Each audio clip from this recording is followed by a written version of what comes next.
Speaking of polls, there was a very interesting poll that came out last year by The Hill right after the midterms, and they polled voters and asked them if it's going to be Biden versus Trump again in 24, what are you going to do? And 59% of them said they would vote third party or independent. Like, so there's this huge, everyone's done. And just like these two old guys again. So how do you capitalize on that? And how do you do it differently than what you've done in the past? Yeah, I think the electorate is in a totally different place. It's like people do not need to be convinced. They are in rebellion. That rebellion is in full swing. And I think as Greens, we've been ahead of the curve on a lot of policy issues. And the curve has caught up to us and the public is there. It was Ralph Nader in 2000 as a Green who launched basically Medicare for All, called single payer at the time.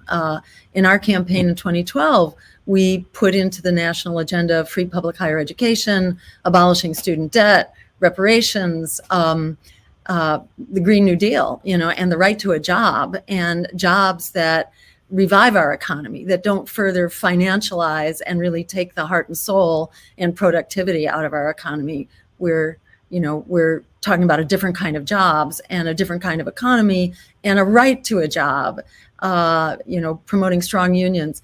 On issue after issue, we've been ahead of the curve. So this is the question of the hour. Can we fight this fight?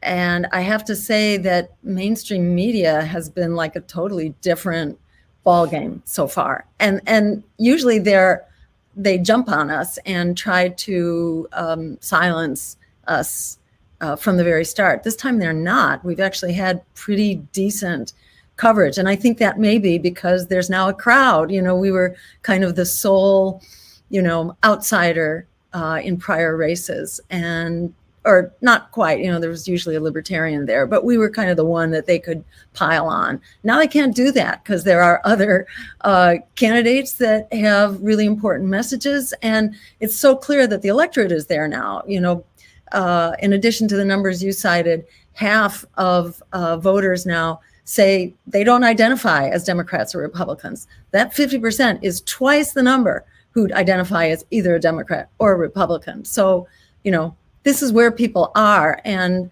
I think all bets are off about how this is going to go. And I would not, undercut the future by doubting the power of the moment to really transform our circumstance, because everyday people are done being thrown under the bus. And we're facing crushing inequality, endless war, and climate collapse. And those three things are really bearing down on people in a very clear and present way. And not everybody is on all of those, but look at young people. I mean, youth, 50% of youth now describe themselves as hopeless about the future. 25% of youth have contemplated doing harm to themselves in the past 2 weeks. Those are, compelling polling numbers. And we're seeing young people drop out of the Democrats who they, typically support and whom Biden and others have relied on in order to maintain their stranglehold. So we're in a completely different place. RFK, got to 20% just doing alternative media.